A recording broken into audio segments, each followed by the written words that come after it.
Welcome everybody back to the Real Estate Deli. Hi, my name is Mando. I'm here with another episode where we cut through the noise and deliver actionable insights straight to you and make the information the star. And today we have a star with us today. Her name is Melinda Duffy. Welcome, Melinda. How are you today? I'm good. Thank you, Mando. I do appreciate the opportunity to come on and just chat with you for a little bit. Awesome. I'm looking forward to it. Uh, Actually, me and Melinda hooked up. We're in the same mastermind, but they belong to the same community. And Melinda actually reached out to me about maybe a month ago, a month and a half ago, and we had a great conversation. Right, we talked, and it was awesome. And that was our first interaction and connection. And we've been in contact since. And we recently came back from a community camp, which is a retreat that we embark on with our community. So we did this seasonally a couple times a year, and this was our second retreat, and it happened to be in Kalispell, Montana, some place that I never thought I would be. Right? I don't know about you, but that's the last place I would imagine myself going on my bucket list or any list, right? But Yeah.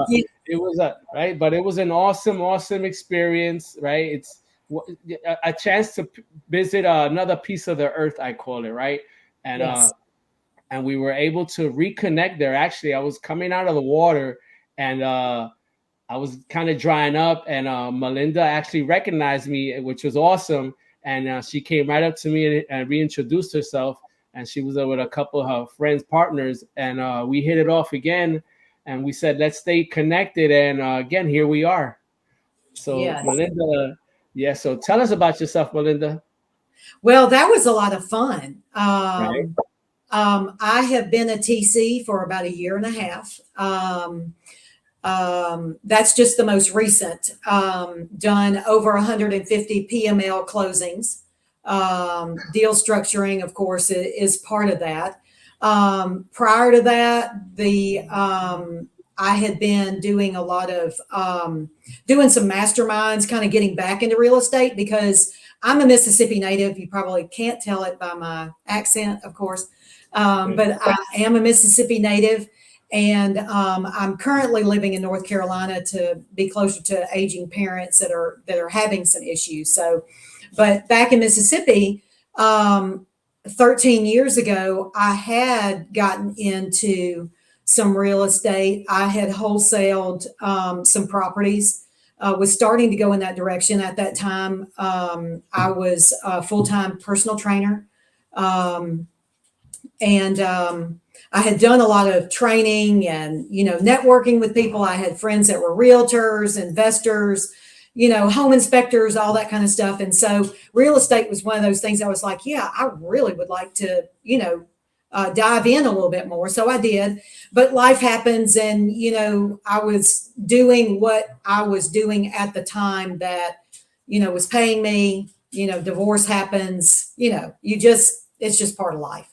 So, but my background has been a personal trainer for over 20 years. Had several facilities. Before that, right out of college, I had gone into the automotive industry where I was on the management team with inventory control, production control, created the transportation department and ran milk runs with 18 wheelers. So, a lot of, it was one of those things, graduate college and literally just thrown right into the middle of corporate America, which was fine. So I cut my teeth there. And then, it's just, I had a one-on-one with Ann yesterday, McNamara. And it's like, you lose sight of what you've done in your past because you're always just right here, and you can lose what your gifts and talents are along the way. You just get used to doing it, and then you're not recognizing things that maybe you need to reach back and draw on those to help you Yes. today, and then perpetuating forward into the future. So, Awesome. so that's just a What? little bit about me. Yeah, awesome. And what did you rediscover about yourself in this conversation with Anne? Well, I would say that it really does remind me of what all I have done, and I have accomplished a lot. I've learned a lot, and at the end of the day, I really do strive to be excellent. Doesn't mean I haven't made mistakes along the way, because I'm human. I've made my share. Wish I didn't, but I am an overachiever. I'm a perfectionist along the way, and and I've been told this before. Kind of give yourself a break a little bit. Don't be Yeah. so hard on yourself. And it reminded me that I am very hard on myself, and to not realize that sometimes you need to let yourself off of that hook, and it's okay to be human, and that yes, we take these experiences and we learn from them so that we can make better decisions, and actually take lemons and making lemonade out of them. Isn't that what real estate is and life is? Absolutely. You gotta adjust, right? You have a plan, but life happens while you plan it sometimes, right? And then you Yes. just gotta make the best of it. And adaptation is very important. Be able to be agile and be creative and pivot, right? All these little things that come in life and with your experiences that you can able to push forward in new endeavors. And Yeah. you did mention that you did dabble in some wholesaling, right? And Yeah. how was that experience? Um, it was stressful but fun. I was part of a real estate investment group in Jackson, Mississippi at the time, with several of my colleagues, and there was a realtor broker that, and people would help each other. They wanted to mentor people in the investment world, stepping in from the retail, or maybe they didn't really know that much about you know real estate anyway. But he kind of took me under his wing, and he helped me from the contract and walking a house. And then it all happened really quite quickly, because all of a sudden I had set a 7 property package that a man and his wife, a husband and wife from South Mississippi, was trying to find a buyer for. And if you know some parts of Jackson, Mississippi, they can be pretty seedy, and not where you and I would prefer to live. But that's just reality too. So, but the properties were in rough shape, but they did have to be rehabbed. They were rental properties, that type of situation for that neighborhood, and literally was able to secure a buyer for this, and wrapped it up in 30 days and got paid $4,000. Oh, But I worked. I worked. It was not like, it wasn't like, oh yeah, this is so easy. No, it wasn't, because you're sitting there learning, okay, all these different pieces, not trying to come on like you're an idiot, and ask for help and really try to learn at the same time. But it was a very positive experience for me. That's what really started to perpetuate me forward in, like, I'd really like to do more of this. So so that kind of sparked you into this yeah. industry, let's say. And how long did you do that for? I'm trying to think. Probably a year, just learning and understanding. And of course, back then, 13, 14 years ago, you didn't have all the software that you've got now. I could I mean, imagine. yeah, it was more, who you're talking to, and referrals, and walking properties, getting leads from realtors or other investors, or, it was a lot of footwork, a lot more footwork than it is today. But that's not a bad thing, because, I am old school. I come from face to face. Correct. Same We're here. in, yeah, yeah. So, and even though this is face to face, it's not like, when I saw you back in Montana, that you're right there in front of me. You're a tangible person. For So, sure. Yeah. That Yeah. connection, right? It could shake my hand. We could express that, Yes. just it Yeah. just nothing's comparable, right? Which you could That's right. feel someone energy up front, up and close, right? And Yeah. it's not, it can't replace it. Just be honest with you, No, right? This is no, this you is kind really of the can't. second best medium, I guess, to stay engaged, in the new world. But Right. that was awesome that you were able to step into that real estate space, and that kind of sparked something in you. Hey, maybe I should take this and move forward in it. And what was your next step in kind of the real estate world, in the real estate space? Well, really what catapulted me was, a lot of times life changes really make you pivot. And I had my personal training business in Columbus, Mississippi. That's where I was born and raised. And I had moved back home after my divorce and everything. And I say home, Columbus, not with my parents because they were living up here in North Carolina.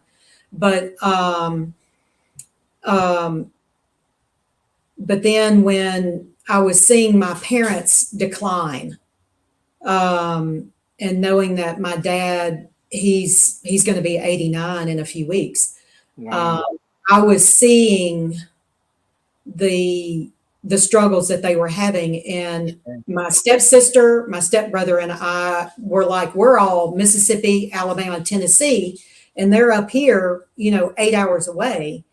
And my stepsister and I would talk about it, and we were like, I think time is nearing that something's got to change. And I had been on my dad for years to like, look, move to where at least you could be closer to all of his kids. He Yeah. Mm, wasn't having it. So it's like, well, at that point, I really had just prayed about it, and I knew, and my friends knew, they were like, you're going to have to go. yeah. So I literally shut my business down, moved up here, stripped down any of my belongings, moved up here and started from nothing. And Wow. I could either make I could make a choice to see about building myself in real estate, or I can go back into the personal training aspect of it. And I was already in a place that I really wanted to venture out into something that was bigger than me and bigger than what I can do. And also from a financial perspective, not being stuck. And I was stuck. You can only leverage yourself so much. And Yeah. I had leveraged myself, I had leveraged others, in the fitness world. And you just get to where you either have to reinvent yourself and you have to really, focus on repackaging everything. But at that point in time, I really was just tapped out with that. So when I moved, I did do a little bit of personal training. I worked part time at a gym, did DoorDash, which is so much fun. Not, but you do what you do, right? You do what you have to do to pay your bills, get back up on your Right. feet, That's and right. yeah, and so I decided that, I really should just go ahead and start trying to get back into real estate. So I began, some mastermind groups, and really starting to learn, get back into it, and recall a lot of those things that I had learned before, and then new things. So Yeah. that's what started me on this journey. And then with all the TC work, then I was learning more and more and more because I was learning TC stuff just on the job, so to speak, before Top Tier came out. 6 months later? Okay. Yeah. So let's take it from there. So how did you end up in Pace's community? Well, I had already started getting into some of it, and also some of the people that I had partnered with and talked to, and they were talking about pace, and so that's what catapulted me into that. And listening to videos and really starting to learn more, and then being able to, you know, to be in that community, to join the free Facebook group and start networking, because I am a networker and I connect people. If you need this trade or this kind of person, I usually have somebody in the background, because I've done the networking groups over the years and run those. So you get to where you're all about trying to grow other people's business and connect. But also if they need personal things, like, you know, if you needed a home inspector, or if you needed a termite guy, or you needed somebody to come clean your carpets or whatever, that's just something that I had learned along the way and was part of. So yeah, and then you start learning and connecting with new people. Yeah, So it you're just, what I call a master connector, yeah. right? And if you mentioned a couple of times TC, can you say specifically to our audience what is a TC for those that don't know? TC is a transaction coordinator. In our creative space, not retail. Now you do have retail, but they do more of just straight line paperwork and admin type of stuff. But when you get into transaction coordination, it can become very complicated. And anybody that has, you know, been on any of Molly's calls, you know, and really dug into what a transaction coordinator is, you are encompassing the closing process in the investment world, is you know, is the sphere that we operate in. So, you know, on PML deals, it can be literally that you are really helping with you know, the opening of escrow, making sure that title insurance is provided, title exam is provided to make sure that you look at any encumbrances and liens and, you know, catch anything, settlement statements, HUD statements. You're also going to deal with making sure that the PML is a lost payee on the insurance of the property. You're also going to make sure that you get wiring instructions for the lenders. Please confirm these wiring instructions before you wire. You know, always putting those safeties in. Also making sure that all the paperwork is in tow at title.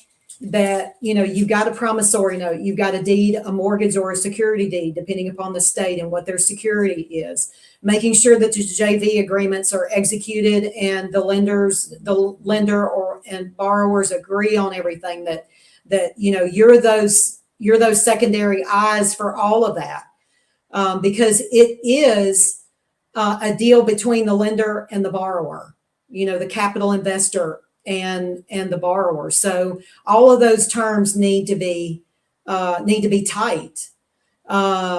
If it's a second lien, or if it's a PMP where they are becoming a private money partner with the borrower, Okay. and they join the LLC, and, you know, dealing with UCC liens that need to be placed on, you know, on the entity. So you've got What is a all UCC? What's a UCC? a UCC is a lien. You can file it at the state, at the Secretary of State level, or you can file it at the county. But it's just another type of lien that you can put on. You can put it on a private person, even, and you can list out the collateral. Like when a UCC is done, it usually is on the entity or the individual. It also is going to list out the secured parties, which is the lender, the private money people. They are listed on there. And then there's also a section for collateral. Usually HMLs are going to put a UCC lien on the property when they close on a loan, and they will list out all assets belonging to this LLC. So they're going to list all that out. So, so yeah, and it's making sure that the executed documents come back and they're all signed, they're all executed, notarized. We're working closely with title the whole time it closes. And then making sure, we have to make sure that the recordings are done. That can take weeks, sometimes months even, to get them back. Counties are not altogether on it, getting those things done and getting them back to title. So it takes a lot of pinging. Hey, has the recorded document come back? And we try to make the file, the TC file, where it is all of those documents tied up. And then once the recording comes back on the security instrument, that we add that to the TC file, and then we send that to the PML so that they will have that as well. So, and you said you've done tons of these already, right? Yeah, and none of them are the same. They're all different. Yeah, and how in general, how smooth are these transactions? How smooth do they go? Or do you encounter pitfalls and issues down the line? Right, I'm assuming. Yep. Yeah. In fact, I would say, especially over the last 6 months, there's been a lot of the hard money lenders, the first lanes, that they'll say, "Oh yeah, second's fine," and then they'll come back literally at closing. No, we're not doing that. So literally, it messes the whole deal up. You have to go back and you have to say, okay, so you have to find out, are they okay with the private money being a partner? How are we going to do this? Sometimes it's blown the whole deal, but I really do strive to put it back together safely. Obviously, there's another pair of eyes. From a legal perspective, attorneys sometimes need to be involved in that. It's really however anything is going and what paperwork has to be done. We don't draft paperwork. We do deal with templates that have been approved, with attorneys and title and that kind of thing. But then there's also where documents can just be drafted directly through title or an attorney. So there's different ways that you can do it. It depends upon the situation, and it depends upon the level of comfort between the PML, the borrower, and all of those type of things. But, at the end of the day, everybody needs to be safe and feel comfortable. And, like I said, it's the closings over probably about the last 8 to 9 months have been more challenging than the ones I did a year ago, because things are changing and, lenders are tightening up their parameters. We already know the banks have been tightening up on some things, and, lenders do the same thing. There's only so much money they're going to let out. Okay, so there's more protections in place that you're going to have to maybe be able to pivot and adjust to whatever parameters they're setting. So then you have to find ways to make something out of nothing, or save a situation, right? Right. That's interesting. You guys do, right? So you guys do all that work behind the scenes, that somebody finds a property and buys it and purchases it, and you just wait till it goes to closing, whatever. But you're the ones that connect all these dots to make this take you from point A to point Z in a timely fashion, to keep the deal in place, to be able then to close it, right? So your part is so important and so unseen, right? Because you guys do all the work kind of behind the scenes, but you guys play such an important role in a transaction that I don't see how anybody would do a deal in this space without a transactional coordinator in place. This seems like an impossible task to do it on your own if you choose to take that approach. Right. And it really does help. And two, I've got people that will ask me questions about, how do I do this? There's specific questions, and I try to help people that do come to me and need help, I'll be glad to consult on stuff, even though, you don't want me as a TC. That's totally fine. Because everybody's got their, what do you have in your pocketbook? You may not have, the money to pay for a TC, but it might be worth you paying, $100 or $200 to just say, hey, I just want you to look at this and, just give me some feedback, give me some advice. So, that's also another option.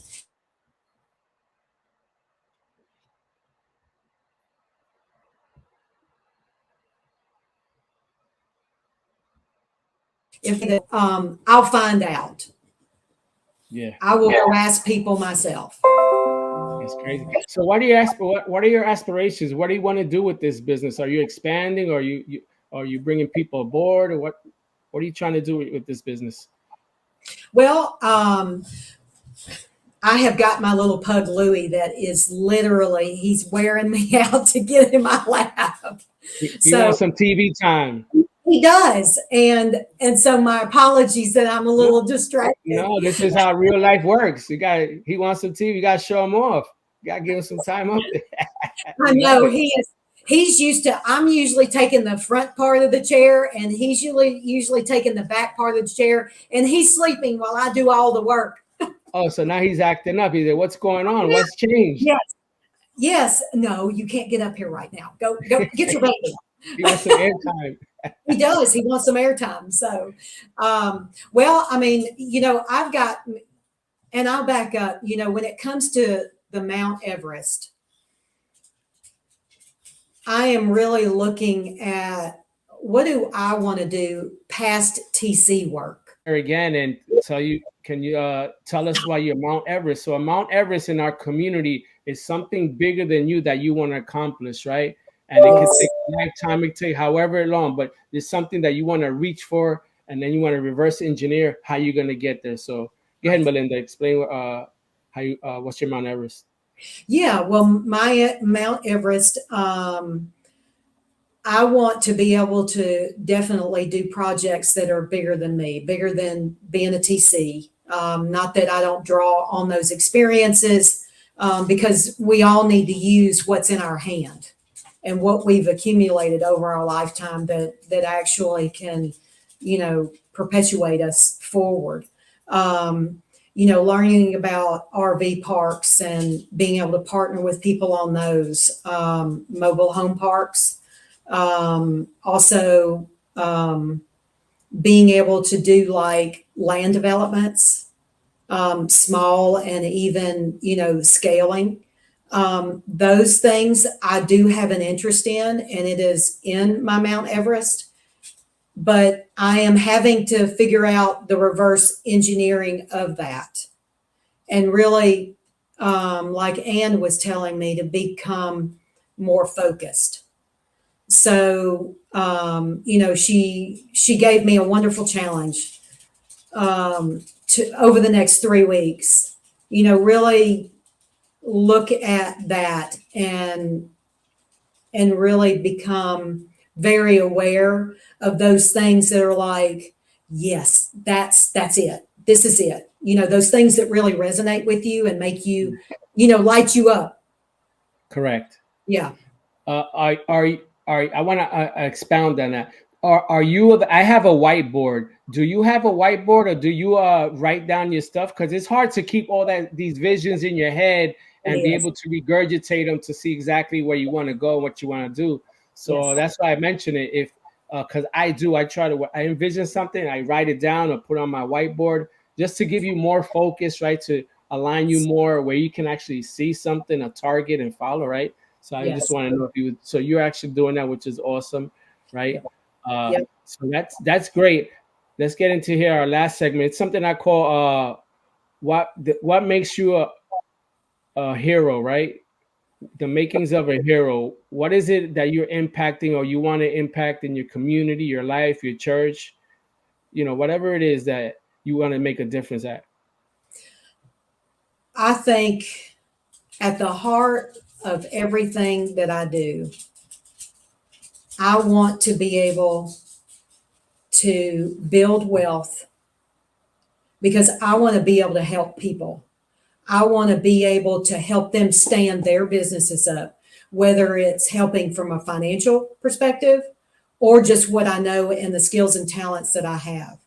To be able to, if someone is struggling and they need their mortgage paid and they're really trying it's not like they're just, derelict in their responsibilities, to make it or whatever, but they're truly having a rough time. To say, hey, I can take care of that for you this month. What other help do you need? And and I always tell this, to be the hands and the feet of the Lord. What can I do? What can I do? And because I do know what it's like to be in a crack, and really you're doing everything that you can, and it's just not.